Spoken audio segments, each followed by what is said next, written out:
Bonsoir, bonsoir, bonjour. C'est Congo News 24. Bande Konanga, comme toujours avant de commencer notre émission, nous disons merci à Dieu. Nous disons merci à nos chers abonnés et téléspectateurs qui nous suivent partout dans le monde et en RDC. Bande Konanga, soyez les bienvenus.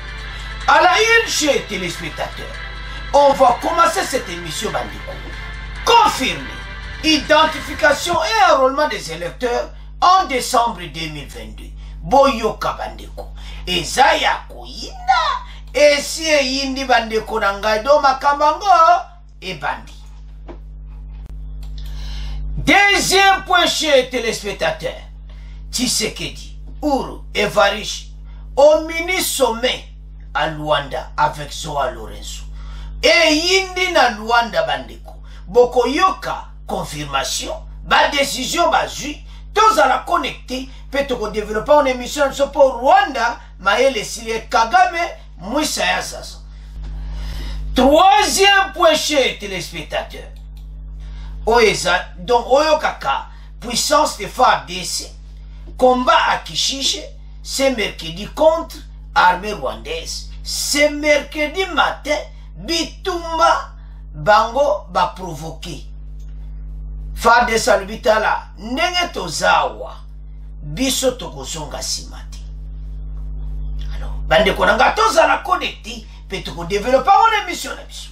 Alors chers téléspectateurs, émission na biso bandi et comitante sur l'ensemble la situation politique na mboka na biso. Bande ko toko bande émission oyo avec confirmation ya Denis Kadima.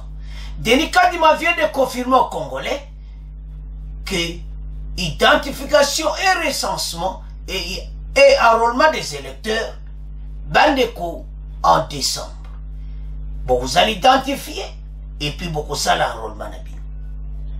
Alors, Bandeko Tokoyoka Yemo Denis Kadi. Oh, balobake si et yindi parce que Bele Bazako le Wakana Bitumba ou n'a pas problème ou ba mususu balobi mais élection zalate Bitumba l'est. Bamususu bazaka na position fatia vite to sala pour ça na bango. Kadima a confirmé décembre recensement et identification et enrôlement des électeurs. Alors les balobaka identification na enrôlement yango place sur ba congolais batuna ba question et c'est vraiment et que ça la recensement penza Toyokai. Parce que bon, bah, identification et enrôlement. Alors, mais selon Bangonde Balobaka Liboso, ils ont confirmé que Ekozala, Yamonyo Somi Balé, ça va le compte de la vie. Alors, Masola Webandi. Ceux qui n'ont compris bien, tant que ça l'enrôlement des électeurs, il faut pas ça la paix identification, montage à notre carte d'identité, bah, sur Azanani. C'est ça le problème de cette émission. Parce que vous avez cette une élection, mais il y a identification de Baloba, on dit le col, biso libo beta PCT, que ils ont vraiment que identification à la Congolais va la carte. Parce que ce qu'on l'a dit au la bino, la majorité kaka identification enrôlement des électeurs. Babeta ka c'était pena que Congolais qu'on soit carte d'identité biso lingakabo. Parce que les Congolais sont des nomades dans leur propre pays. Et Bélé va contredire, va mettre ça la guerre à l'est. Comment tout ça la élection? Bah opposition va l'obiote. Il faut kaka élection ça. Fachi a lobby na guerre élection. Yangona Kadima a été annoncé. Alors, 50 millions de Congolais attendus à peu près au Yobaoya la première vague en décembre. Bamusuba Baksama parce que Bayeba nombre de Congolais ndenge kosa. Yango et l'okozaki bien. Basa na recensement après basa l'enrôlement. Bon ne basa li makambo ka ibana na décembre total là bas. Lisons ensemble. bandeko o balobaka tango ekoki bakonza mboka balobi te na guerre te to avance. Près de 50 millions d'électeurs attendus en décembre pour s'enrôler. Près de 50 millions sont attendus au mois de décembre pour l'opération d'identification et enrôlement des électeurs en RDC. Donc, on ça ma carte d'identité. Le président de la Commission électorale nationale indépendante l'a annoncé au cours du cadre de concertation avec les partis et regroupements politiques ce mercredi 23 novembre au Palais du Peuple. En même temps, Denis Kadima a annoncé la fin des épreuves de cartographie électorale et la publication du calendrier électoral ce samedi 26 novembre. Et belle élection qu'on a laté, le calendrier électoral va publier, Kadima a publié ce samedi. Et Zaya Kouinda et Sieyindi. Pour l'ensemble de l'opération identification et enrôlement des électeurs, 20 700 kits ont été commandés et vont principalement fonctionner à l'énergie solaire. Bakozana ba panneau solaire parce que ba côté belé ba province na ba Zamba partout. Boyebi kaka. Alors bazo banana ba province a minene d'abord. Avançons. Ndeba le but qui va panneau solaire et Kozarawana. La CENI a prévu plus de 10 000 kits pour couvrir 10 provinces. C'est-à-dire les 10 provinces, et ça a 10 000 kits, c'est-à-dire kits mon par province. 1000, donc 10 000, na 10 provinces, donc 1000, na chaque province, 1000 kits et Kozana, chaque province, on a 10. Si je comprends bien, ma province est minée d'abord, après, il y a nos équipes techniques viennent de vous faire la démonstration des fonctionnalités du kit qui va permettre l'enregistrement de près de 50 millions de Congolais, a indiqué Denis Kadima. À l'objet que nam vaga le bosso 50 millions déjà va vous aller identifier. Et Zaya Kouinda et Sieyindi. Il est important que vous puissiez mobiliser vos militants. Il a également affirmé que la durée de l'opération d'identification et enrôlement des électeurs est de 30 jours pour aire opérationnelle. Balobi Zakaka pour 1 mois, aire opérationnelle. Donc, quand il m'a dit l'acception ma kambo belé, donc, to éviter expertise nae ma kamango ebandi. Quand il m'a dit l'acception congolais que boboya qui est, a l'acception no vrai boulot. Alors, mais aussi la population tout entière a se hâté. Car le temps nous est compté. Hormis l'application d'enregistrement des électeurs développée par la CENI, Miro System, ceux qui détiennent les anciennes cartes d'électeurs peuvent se présenter avec le numéro de leur carte pour une prise en charge rapide de leurs données personnelles. Bakatu akalawana bozwa yango et puis boko multiplier moto les cartes ka bombo yeba azalaka wapi ndaku na yeza wapi bokeba na be infiltré boko yoka na mission.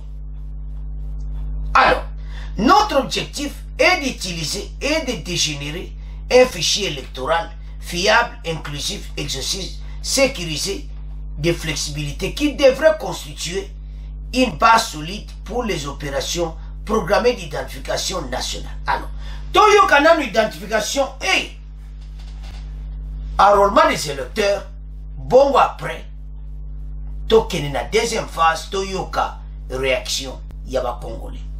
Mesdames, Messieurs, bonsoir. La CENI amorce un tournant crucial du processus électoral dès le mois de décembre prochain avec l'opération d'identification et enrôlement des électeurs en République démocratique du Congo. Le président de la centrale électorale l'a annoncé au cours du cadre de concertation avec les partis et regroupements politiques ce mercredi au Palais du Peuple, ici à Kinshasa. En même temps, Denis Kadima a annoncé la fin des épreuves de la cartographie électorale et la publication du calendrier électoral samedi 26 novembre. Près de 50 millions d'électeurs électeurs sont attendus à cette opération. On écoute Denis Kadima face au délégué des formations politiques. Il est au micro de Jeff Ngoï. Pour l'ensemble de l'opération d'identification et d'enrôlement des électeurs, 29 700 kits ont été commandés et vont principalement fonctionner à l'énergie solaire dans les 22 271 centres d'inscription. Concernant la première aire opérationnelle, donc l'ouest et le nord-ouest, la CENI a prévu un peu plus de 10 000 kits pour couvrir 10 provinces. Nos équipes techniques viennent de vous faire la démonstration de la fonctionnalité du 10 kit qui va permettre l'enregistrement de près de 50 millions de Congolais. La durée de l'opération est de 30 jours par aire opérationnelle. Il est important que vous puissiez mobiliser vos militants, mais aussi la population assez hâtée car le temps nous est compté. Ceux qui détiennent les anciennes cartes d'électeurs peuvent se présenter avec le numéro de leur carte pour une prise en charge rapide de leurs données personnelles. Notre objectif est de générer un fichier électoral fiable, inclusif, exhaustif, sécurisé, qui devrait constituer une base solide, utilisable pour les opérations d'identification nationale et de recensement. Bandeko Tolandi confirmation à Kadima.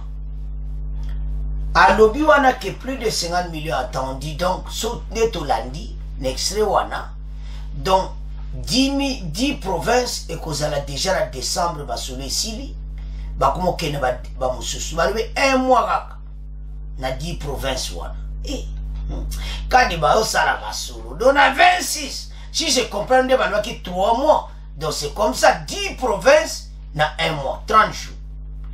30 jours, 10 provinces, c'est que 6 provinces, moi, Oyasuka. Alors, ce qui est Tolandi, était parce que moi, on a eu des informaticiens,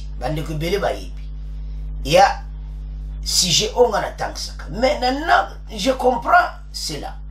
Mais quand que belé oyo, pena baza muzindo informatique ti, peut-être ba kutuna mituna comment un mot.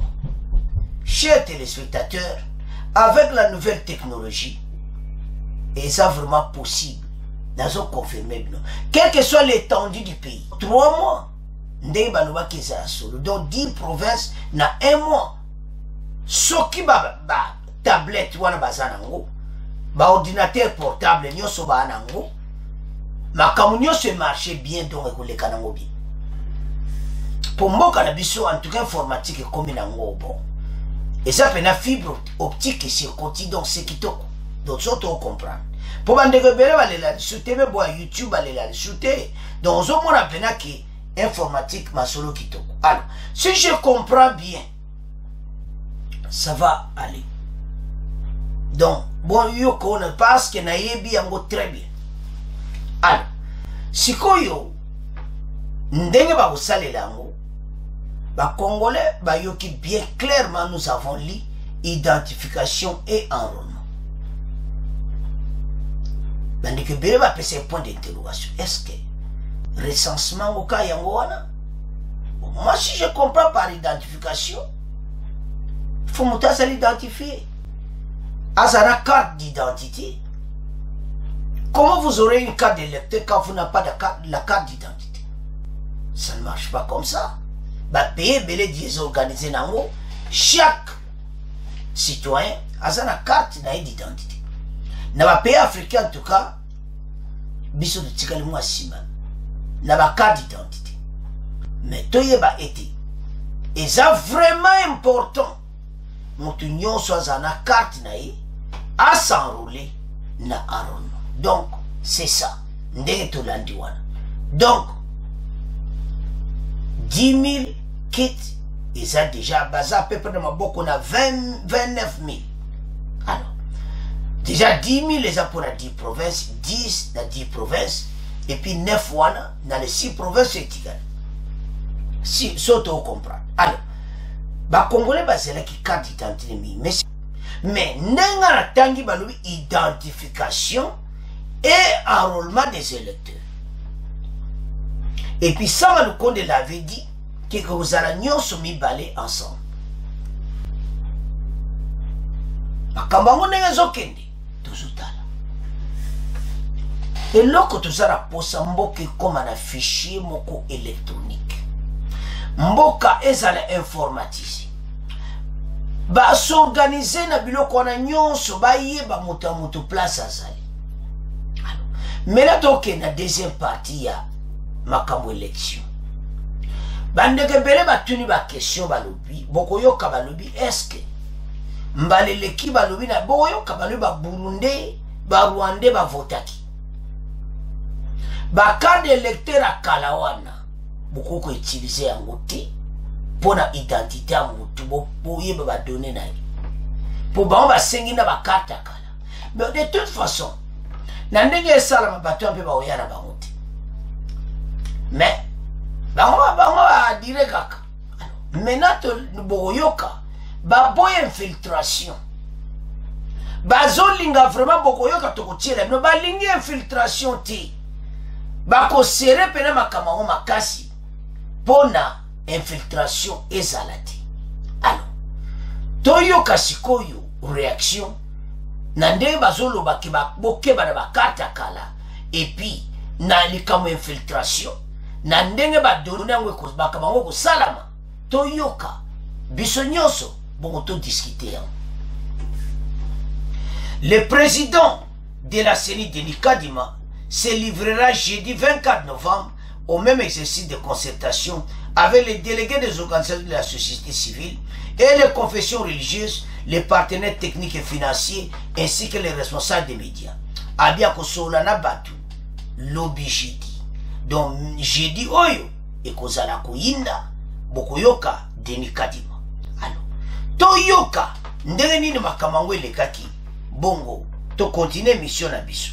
Toujours dans le même cadre de ces concertations, demain jeudi, le président de la CENI, Denis Kadima, se livrera au même exercice avec les délégués des organisations de la société civile, dont les confessions religieuses, les partenaires techniques et financiers, ainsi que les responsables des médias. Ainsi dit, le train des élections démarre le mois prochain avec cette opération de l'établissement des nouveaux fichiers électoraux fiables et inclusifs, selon le président de la Commission électorale nationale indépendante. S'adressant aux délégués des partis et regroupements politiques au cours du cadre de concertation ce mercredi à Kinshasa, Denis Kadima les a tous invités à s'y impliquer. Comment les partis politiques réagissent à cette annonce et avec quelle sujection? Reportage de Jeff Ngoy. Si tout le monde presque accueille favorablement et frénétiquement le message du président de la CENI, il ne manque pas pour autant de suggestions à faire pour une meilleure tenue des scrutins, notamment éviter des infiltrations. Comment éviter l'action nationale pour le changement intégral ANCI, parti de la majorité au pouvoir de Madame Tchala Véronique Elisabeth. Les dernières élections, les députés ont déploré beaucoup d'infiltrés. Il y a eu beaucoup d'enregistrements de non-congolais.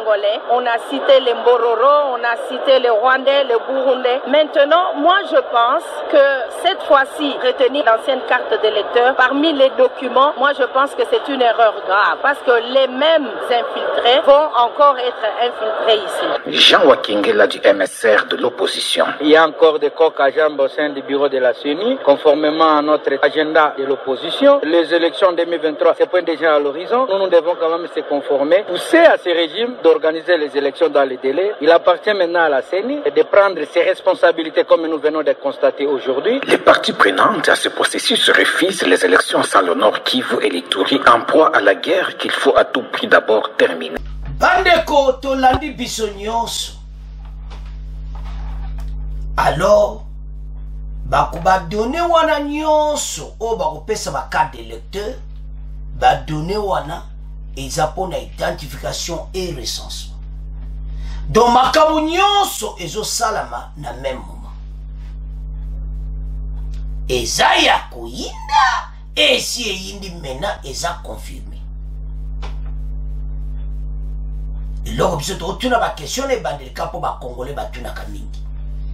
Oh, est-ce que vraiment ba kopesa ba carte d'identité wana pena na 3 mois wana yango wana tolandi. Donc nde ba kosala wana ba donner wana o ba kozwa yango nde ko se baser pour la identification et recensement. Donc congolais oyoki très bien pour ba question na zwaka wa usakanati. Alors maintenant toza assuré congolais c'est sur nomade te na mboka na ye. En tout cas to sepela. Wala zaki souci comment ba pays voisin na nyonso bana ba carte na ba. Mais ba voisin basana ba carte modio sur me biso congolais azotambola na carte d'électeur et na zela d'identité na zambongo na western wana za carte d'identité te bozomona nde babebisa mboka mutu na carte d'électeur azotambola pe azoloba ke za carte d'identité ça fait mal nake na western nazala nzela ko identité na eza identité te ezaka mpona kovote nzambe alors Kadima ayeli bino vraiment sou ministre de l'intérieur bango tu bakose charger na fichier wana nde sikoyo bakopesa bakarte d'identité recensement bakongolais alors tokende sikoyo na infiltration bandeko wana badepute mosusu déjà bagangi parce badéplora en 2018 barwandais bavote baburundais bavote burundais yango rwandais yango esa jwa nationalité congolaise ajwaki nationalité yango ndenge nini surtout na makambo barwanda oyo ezotoka oyo ya leste nayebi te barwandais soki position na moko za ndenge nini oyo bango balobaka nga naza rwandais te naza congolais na makambo ezoleka oyo wana tika ona bino bonayebi ta tant fichier ekokoma pena ministre de l'intérieur ministre de l'intérieur sikoyo bali kopesa bacarte d'identité mais bozala problème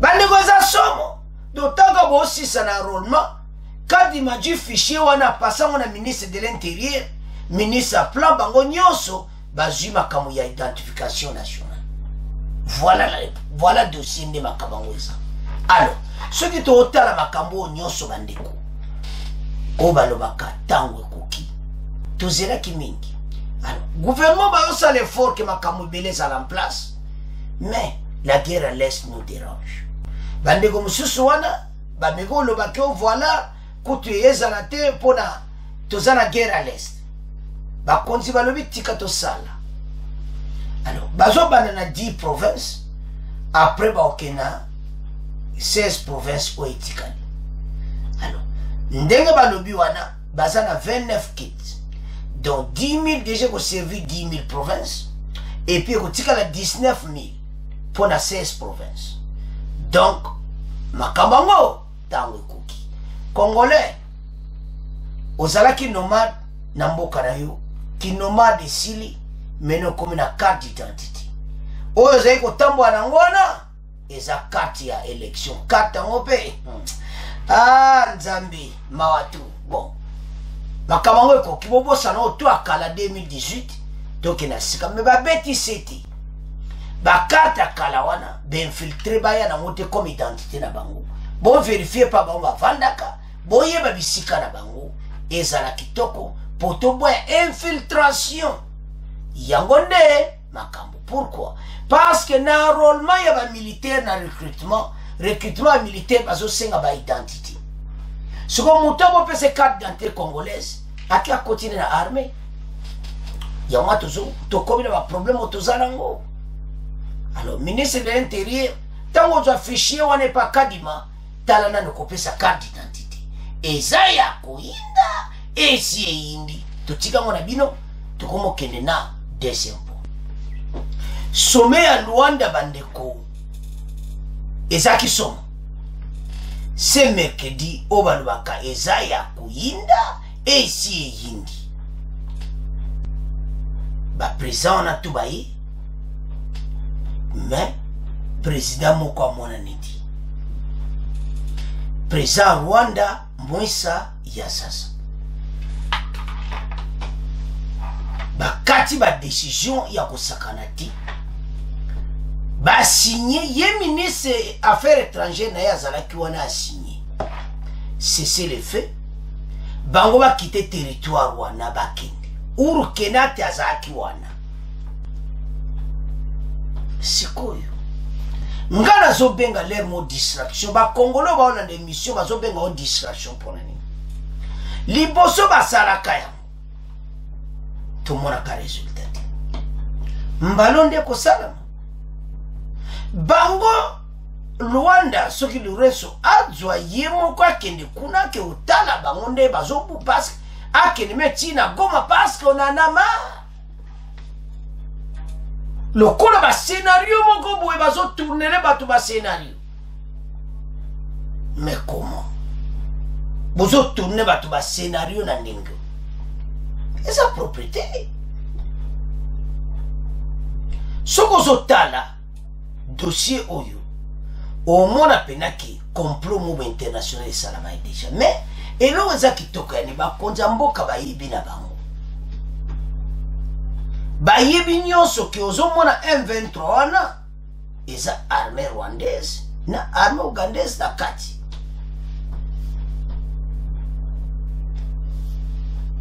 mette kape ba dénoncer et tout maintenant ba kati était ezalate bango communauté internationale balobi cesser les faits bango babima na ba territoire occupé po bazo bimati sikotoko loba nini voilà là où il y a les problèmes lelo mercredi lobi jeudi et puis lelo peka les cesser les faits au salama kutu ezaki avant pas c'est ça bitumba yaki na tongo Lena tongo guerre salama qui lisho kusakana te FARDC kaka na position wana la puissance à FARDC tozaka kana kibumba masolo kitoko mais tozoya na point. Alors maintenant situation tozanango ezaka ba cesser les faits yango bato bakoyoka ka minduki kaka tala fatibo kitsaka ba sukoi bobenga na bato wana Mukota mboka zo sala diplomatie pour lobi loba lobate ke o parce que tant sukoya kokoya ba lobate ke o ya boyaki c'est yango na makambo wana esala ya mukonza mboka zo kende mais bango nyonso wana baza kote moko fachi moko iloko moko eza wana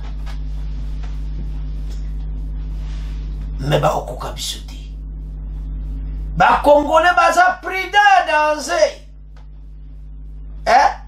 boke na aider Congo basango ba peuple alobi boye nemi alobi boso après mission yoke na aider Congo peuple alobi boye président Rwanda président ya Burundi batanga na bakombo ba président Kagame Museveni ya kozwa batu na bino o baza infiltré na kati ya M23 sous la belle M23 boya ozwa bango bokeye na bango eza somo me bokoyoka wana tozoya na po.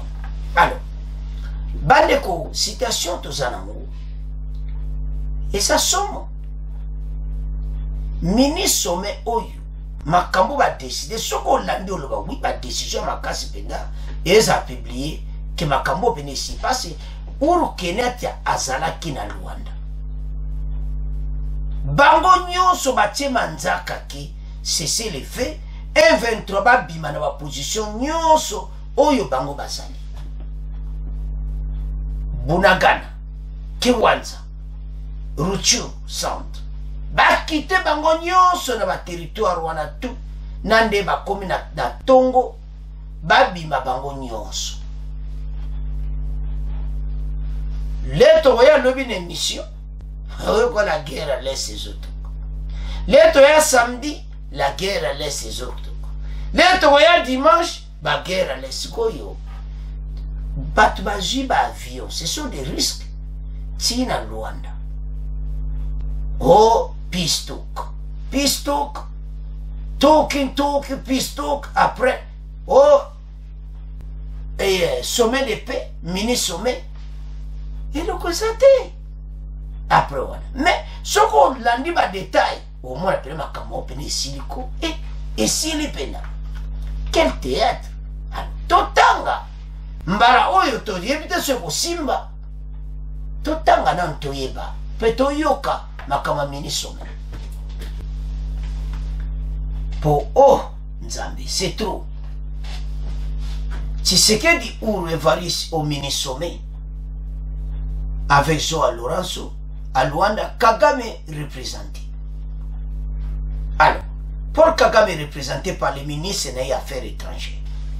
Le président de la République d'Angola, João Lourenço, désigné médiateur par l'Union africaine, a ouvert ce mercredi 23 novembre le mini-sommet de Luanda sur la paix dans la partie est de la RDC. Il est question de faire avancer les discussions sur la feuille de route de Luanda, mais aussi harmoniser les agendas du processus de paix Luanda et celui de Nairobi, qui concourent au même objectif, à savoir mettre définitivement un terme à l'insécurité créée par l'invasion des troupes terroristes du M23 et leurs parrains rwandais. Tozolanda naba parrain na bango rwandais.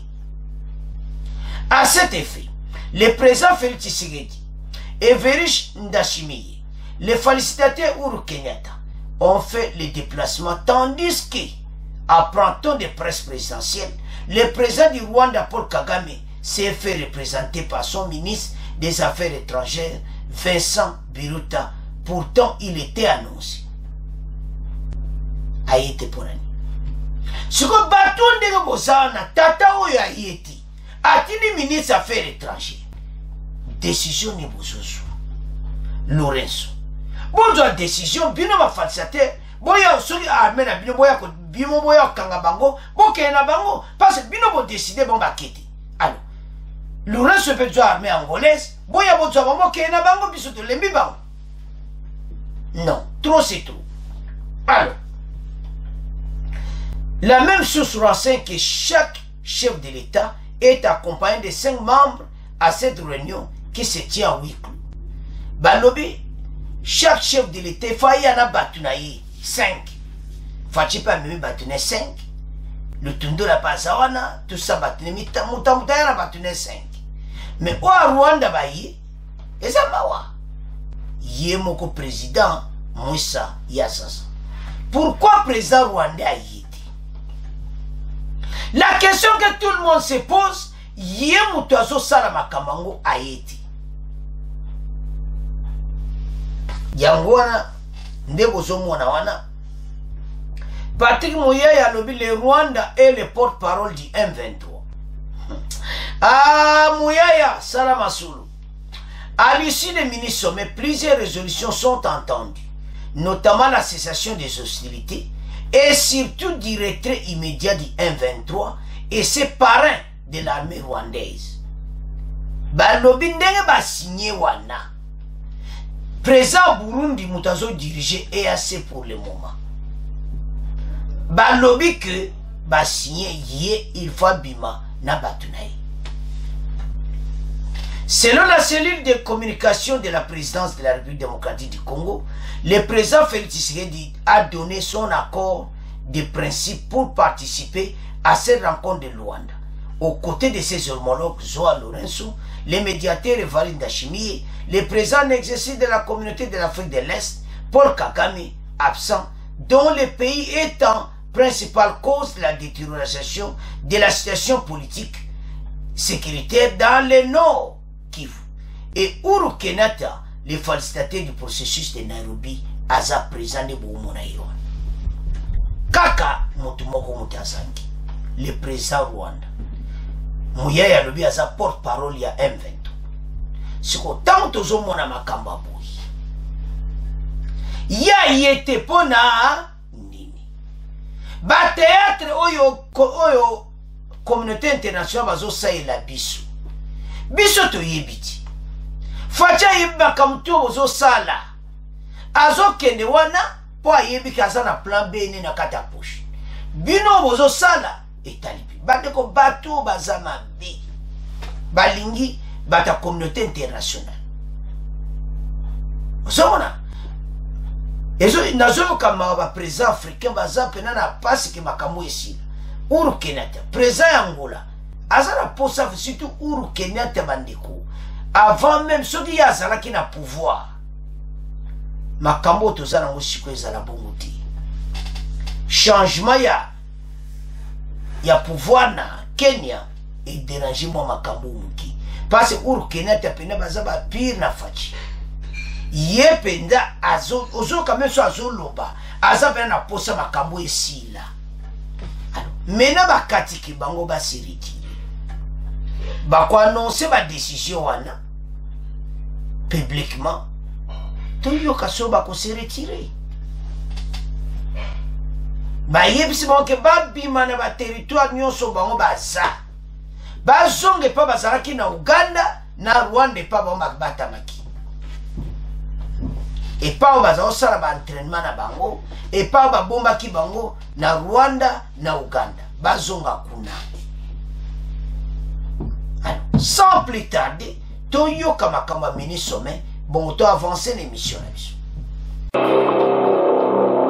Avant le développement de ce titre, sachez tout d'abord que le mini-sommet de Luanda a eu lieu en l'absence du président rwandais Paul Kagame, qui s'est fait représenter par son ministre des Affaires étrangères, Vincent Biruta, affirme la presse présidentielle congolaise dans un communiqué. On prit part à ce mini-sommet le président angolais Joao Lourenço, le président burundais Evariste Ndayishimiye, le président de la RDC Félix Tshisekedi, ainsi que l'ancien président du Kenya Uhuru Kenyatta. Plusieurs recommandations sont attendues de ce sommet, notamment la cessation des hostilités et le retrait du M23 et de l'armée rwandaise, indique la même source. Bandeko, tolandi biso nyonso mini sommet de Luanda. Siko ba théâtre toke na ngoti ekosila mokoloni. Elobi ba abone ke bo beta kaka masasi sukoye kitaraka ebenga na batu oyo. Parce que biso ba okokana bango te tozana biloko likolo.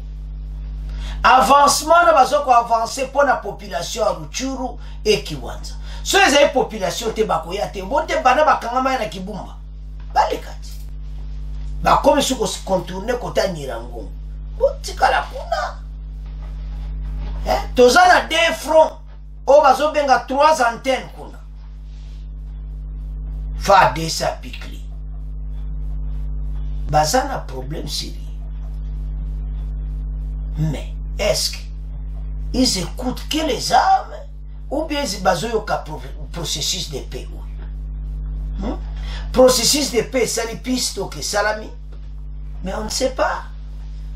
Toyoka que les décisions sont entendues. Balobi ont déjà que retrait du M23 dans le territoire non sur mon baza. Et puis, ndé baza wana. Mayele sili bango parce que bango no bazo boya parce que balobi soni babimi na ba territoire na nyonso situation na moza traiter na PDDRC donc bango bazo manque baza bata PDDRC mais ba checker bino soko za congolais ozalaki na M23 le kakuna mais okota na armée te okota na projet à réinsertion so nini yango place oyo kakamayele ya M23 armée rwandaise ici président na bawa moni moita saka mwisa ya zaza mbaleleke azalaka basiyaka même makam mbala oyo président Uhuru Kenyatta aza président Burundi aza siko bakomona benaki po mbaleleki bango bazalaki te mbala ntango omoni ke baprésident mosusu wana baye alobi o kope kufi bato baye me kope kufi ngana oketa ministre étranger yo kende po kop nange kufi ego kufa nano ekufi te bandeko Rwanda koma na problème sérieux ya ontina bozomona résistance au bazanango bayebi te c'est là où bazobika sans la RDC bango bako prospérité mais et ça le kola mbonga makila bazulia combien de Congolais bazokufa na makambo bandeko balobi bakama pisto kuyo makambo oyo ekomi lokwa ba théâtre bango balembi alors bandeko na ngai eza mawa soko tali ba yokani lelo lobi o boete o donc ozomanga ba théâtre na ba théâtre mais les décisions de ton annexe wana est attendu. Première décision, cesser le feu. Deuxième, se retirer de la zone qui est occupée, bazonga na Rwanda, na Burundi. Est-ce que c'est facile? Bazonga na kibaza minduki ya Rwanda. Est-ce que c'est facile? toujours c'est là. Maintenant, dès la zomona, bango ba kokeneka na minduki. Qu'est-ce qui va se passer? Ba kera Luanda ba sienti. Siko bango ba tosi na bango monte. O matena bango moko force EAC au bazar problème. Parce que bazo be lo so salati. Soki bazar kati ya cop na moi koufi. Parce que mena bango ba boko salela ni na Luanda. Attaquer. C'est ça cette solution. Alors, bateau bayo kaka minduki fait souka kaka minduki. Ba bon sa armée. Ba problème c'est belé na mboka na biso. Poza mawa, mais guerre to gagner.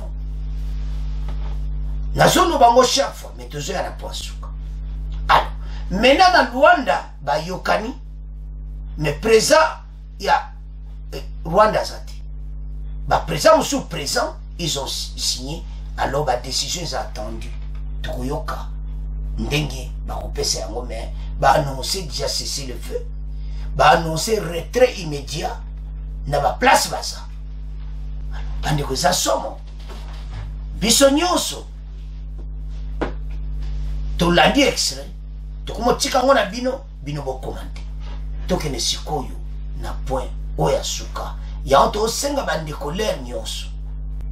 En tout cas bopesa kataba aimer vidéo bo aimer vidéo et ça la bien au moins les sous bato bazona sur 800 000 mais au moins bato bazako bo appuyer ngo pena aimer vidéo et ça la bien so bozako aimer vidéo et so sunga to yakawa vraiment ko pesa pe message et ça la plaisir bo aimer bandeko ndé na zo bozako aimer vidéo et mata parce que so tali nombre belé mais bato bazako aimer penati alors wana totiki yango tomoke na troisième point. Bandeko tokomi na point na biso oyo ya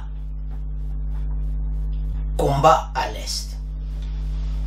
Bandeko c'est mercredi matin. Biso chaque fois que tu as une photo ya kola PC. De combat ce matin. Bango moto babandaki akishishi. Alors, bah tire arme lourde des quoi ya kosakana te ba bombardement parce que mikolo eza yo tindi biso pe tozana ngo biso pe totindi. Bango ba tindi biso pe totindi. Donc pouka. Et causé sur massif à Kishishi. Peuple abandi sur Bukima. FARDC bazaka kawana. Bandeko bazana ba position nyonso. Bango bazana place à bouger les sociétés et le que 5 to ya to repousser bango. Ba kende tina bunaka na bakiti. C'est le fait ngwana so ba ko sala te. Ah. Mais c'est sukoi akoya ko peta bino biloko aliko. Voilà la situation tozana. Bango ba yebieti biso za biloko aliko ba okokana bango te. Ba yebi na bango très bien. Mais elon ni ba osala pour na ko pousser président de la République andima ba demande na bango. Alors que kuna eza pena ligne rouge ton oyo kaka jamais facha kundima makambwana. Facha kundima kaka moko bakota na PDDs. Kuna pele okene kuna bia mi yoza Congolais te. Rwanda. Yoza ozo Uganda kene amboka na.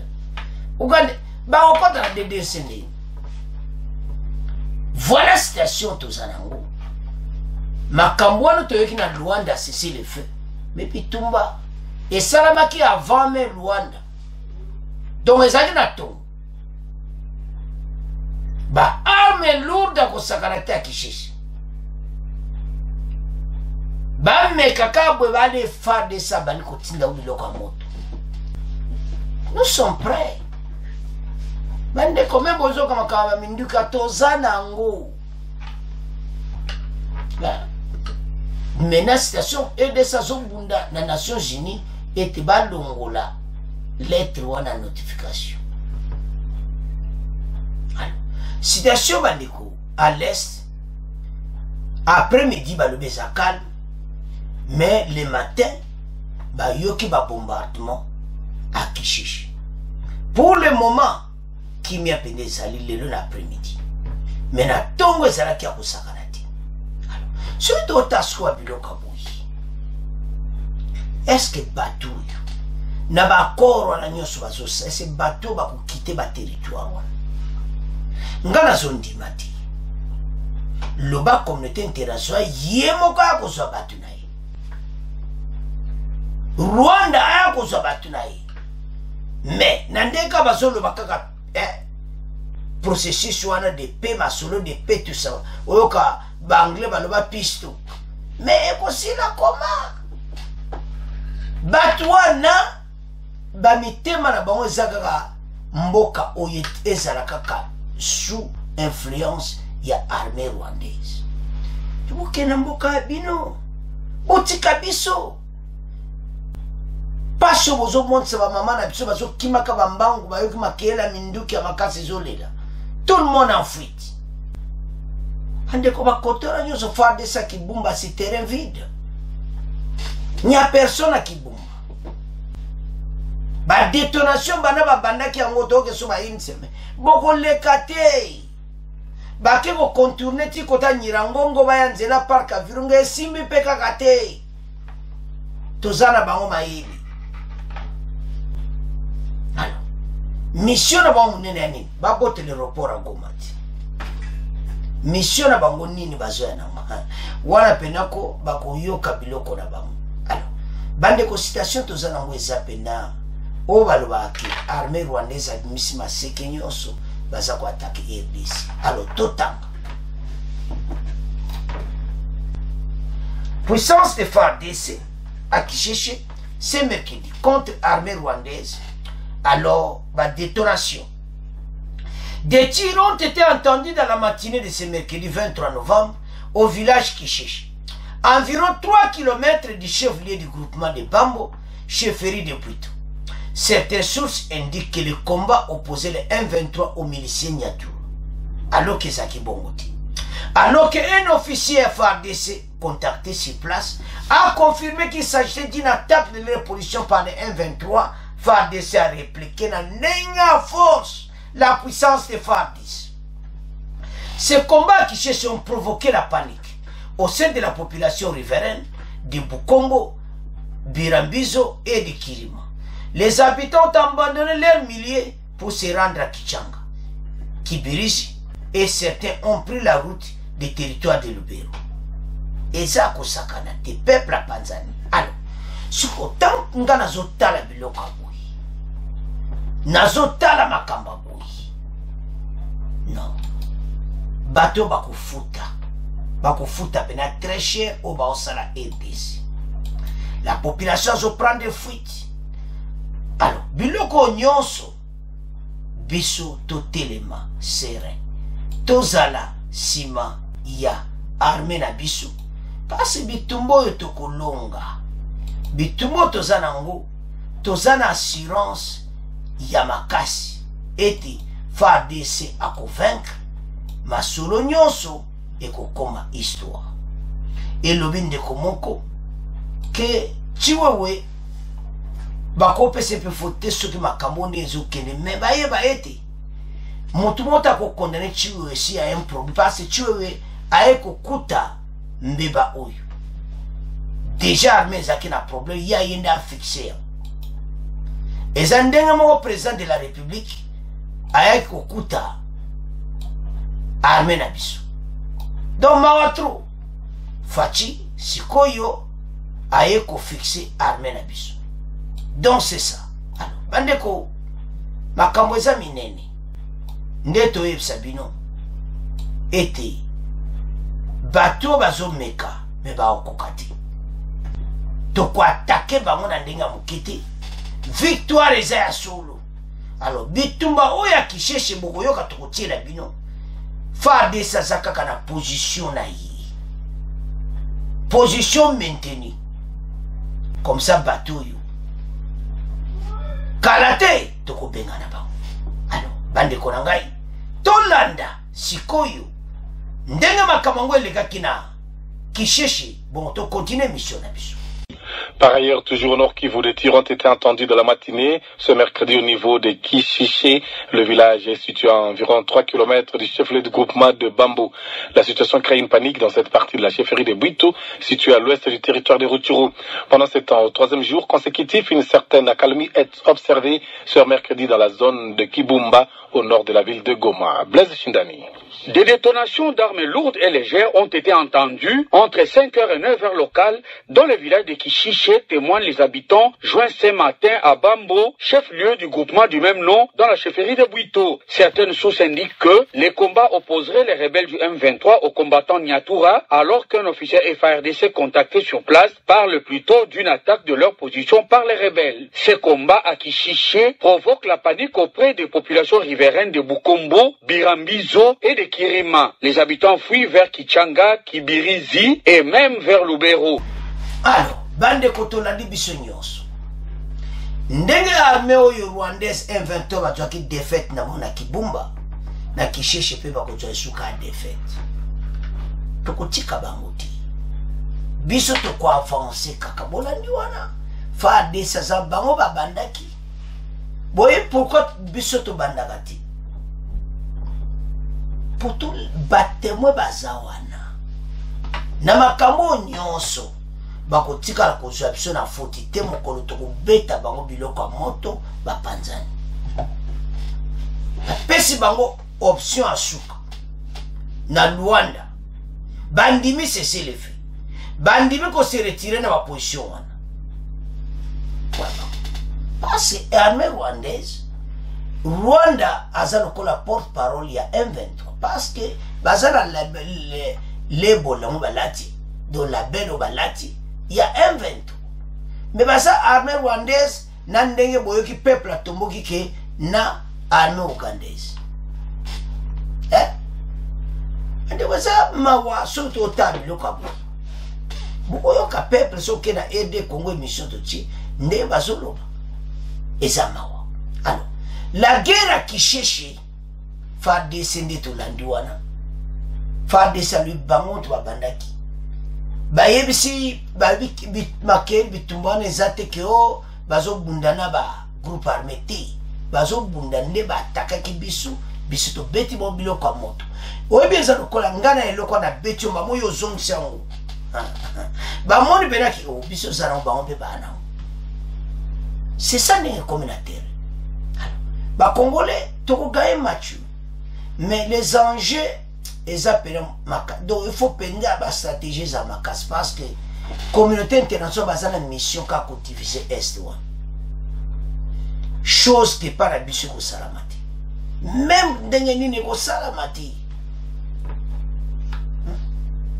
Comment tu as une question pour le vol il y a Air France. Nous avons expliqué. Nous avons merci le message. À lobby boui. À lobby Tchad. Ils ont un nord na biso. Ils ont un parallèle na biso. Ils ont un nord na biso. Vol les autres de France. Comment il faut quitter na sud? Ils ont parce que il faut que mata nord de France. Mais comment va quitter na RDC? Na personne de raison. À des situations claires. Malgré ba fouiller avion ba arme mais est-ce que mission na bango zakini? Kopra moya ni baya ko espionner eza nini? Baya ko filmer nini nde bazo quitter avion za na pan. Botala bango mala. Fa DC bande ko bolo bango bien batala batona malamu parce que France pour ça na yi en tout cas la communauté internationale bazabo moko mais mboka na biso moto okazate ba congolais bas ensemble. Alors tolo banande to yoki next one bande ko bitumba wana suka boza la suite to gaé na biso. Mais d'infiltrer dans le facilité. Mon colo infiltrer tout basile la carte armée. Ma kabou belé comme facile. Parce que infiltrer batte kakana ba plan tout. mais faci alobaki na makambo oyo o amisi eza te so bazwi yo mbala moko nde batokanga mosusu wana makala parce que bato baza kokufa baterroriste oyo bakoti bazoboma bato situation na ndenge ezokende ekomi mena un problème. Rwanda akolinga jamais kopo ekufa. Rwanda sana ba kopo ne pena ba Uganda tout ça. Bango kopo na bango ba linga kopo na mo ebebati. Biso beto yebi kopo na bango. Ezaka bien oyeba muyibi. To yebi bango. Ba konji bokatsede ba o ba yebi nyonso ezoleka. Mena boy ba yebsa bisote. Ba yebi peke arme ugandese bazawana. Bakonzi bayebi bolan boyoka mboso te mboso ya loba ke arme ugandese baza na M23 boyoka te ke la chute de Bunagana ezaki bango bazali na kati mais président ya Assemblée nationale boya loba bango bayebi te bayebi.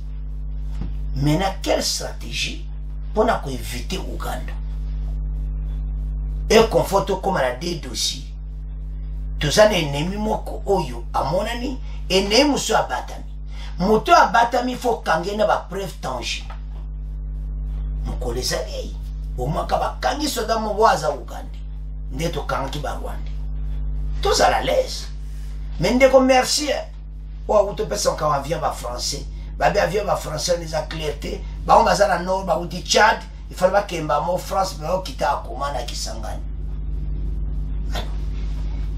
Voilà, c'est entre parenthèses,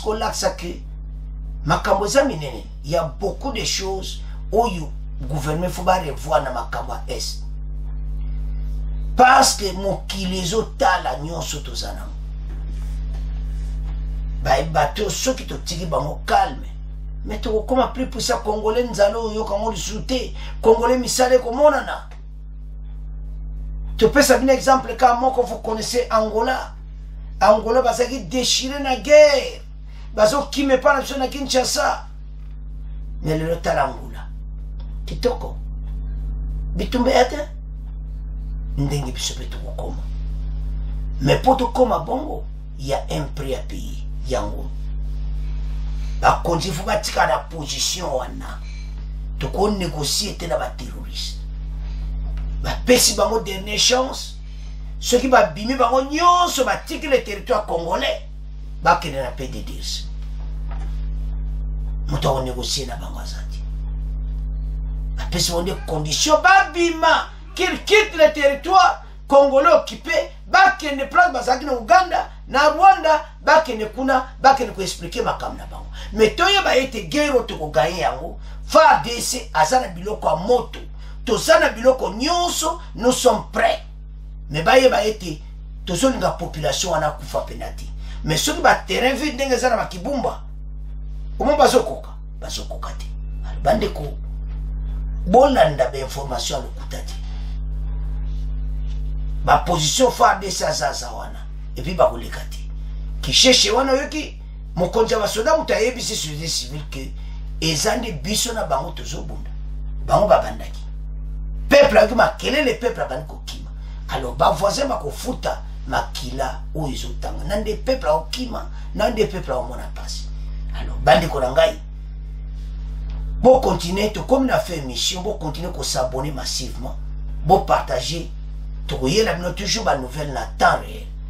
Congo News 24 et de Congo Basango Télévision. Merci dans vos commentaires. Bon s'abonner chaque fois bon like vidéo même avant kende aimer vidéo et ça la frère. Alors, merci, au revoir, à la prochaine.